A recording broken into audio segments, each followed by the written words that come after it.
नमस्कार दोस्तों, धर्म कर्म पूजा पाठ चैनल में आप सभी दोस्तों का हार्दिक स्वागत है। दोस्तों आज का ये वीडियो जो है बहुत ज़्यादा खास है आप सभी दोस्तों के लिए। शास्त्रों के अनुसार विसर्जन वाले दिन भगवान श्री गणपति की विधि विधान से पूजा करनी चाहिए।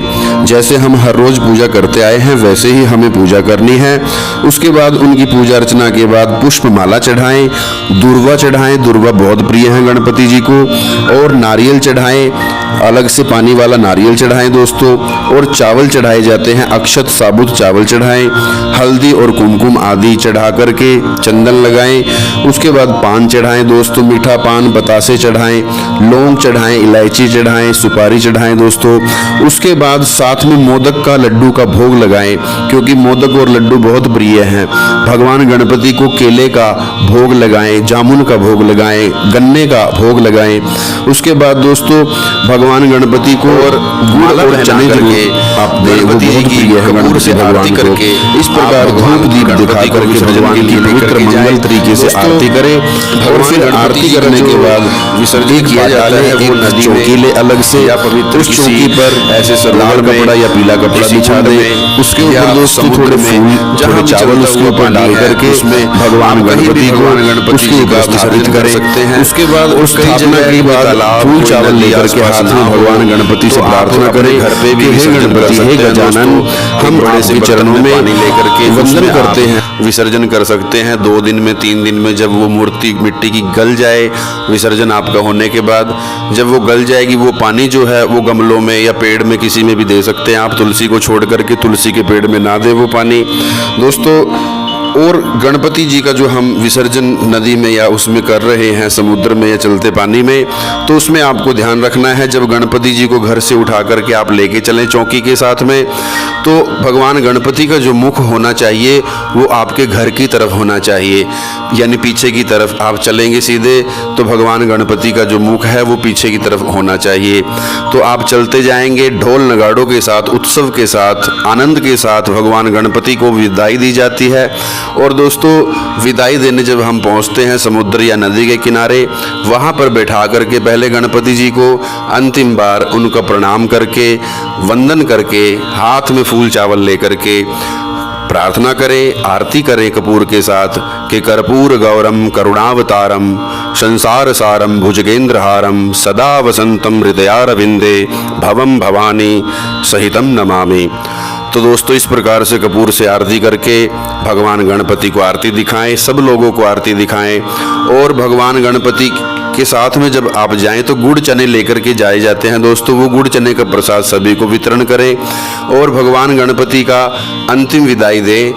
पानी में आप जैसे ही भगवान जी को लेकर के जाते हैं तो उस समय गणपति बप्पा को कहें कि बप्पा अब आप जा रहे हैं, अगली साल फिर आना और हमारे घर में एक रूप में आप विराजमान हो, रिद्धि सिद्धि के साथ में, शुभ लाभ के साथ में आप हमारे घर में विराजमान रहे।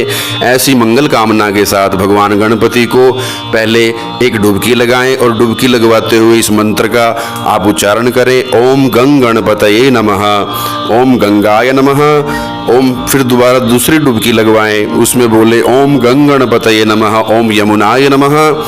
फिर तीसरी डुबकी लगवाएं, उसमें बोले ओम गंग गणपतये नमः, ओम सरस्वत्यै नमः। इस प्रकार पवित्र नदियों का नाम लेते हुए भगवान गणपति को फिर आप अंत में पानी में विसर्जित कर दें। और दोस्तों जो घर पे हमने चौकी सजाई थी, जिस पे से गणपति बप्पा को हम लाए थे, वो चौकी, उस पे बिछा हुआ कपड़ा वो आप हटा लें घर पे। उसको हटाने के बाद कपड़ा दोबारा धो करके आप पूजा में यूज़ कर लें, चौकी को भी आप यूज़ करें दोबारा। और कलश जो हमने भर के रखा था, उस कलश का जल जो है वो आप निकाल लें किसी बर्तन में, सबके ऊपर, परिवार वालों के ऊपर छिड़क दे थोड़ा थोड़ा। नहाने के पानी में भी थोड़ा थोड़ा आप डाल करके स्नान कर सकते हैं। और दोस्तों उसको अपने घर में छिड़क लें, फैक्ट्री में, दुकान में, जहाँ भी आपका कारोबार है, बिजनेस है, वहाँ उसको आप छिड़क लें। अपने प्लॉट आदि में छिड़क लें जहाँ अपने आगे भविष्य में मकान बनाना है, दुकान बनानी है। तो ऐसे इस प्रकार से इस जल का आप प्रयोग कर लें। इसमें से जो सिक्का हमने डाला था वो सिक्का अपनी तिजोरी में रख लें दोस्तों, लाल कपड़े में बांध करके। और जितना भी हमने हल्दी की गांठ डाली थी या और हमने लौंग, इलायची, मिट्टी, दूर्वा, काफ़ी चीज़ें, चावल, पुष्प जो हमने घड़े में डाले थे कलश में, वो सारे निकाल करके आप विसर्जित कर दें।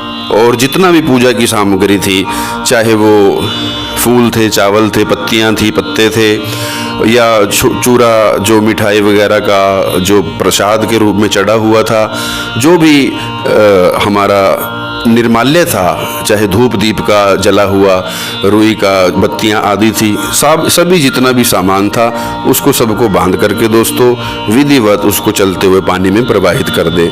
अगर आपके आसपास कहीं चलता हुआ पानी नहीं है तो कहीं भी खाली जगह पे मिट्टी को थोड़ा खोद करके उसमें आप इसको विसर्जित कर सकते हैं।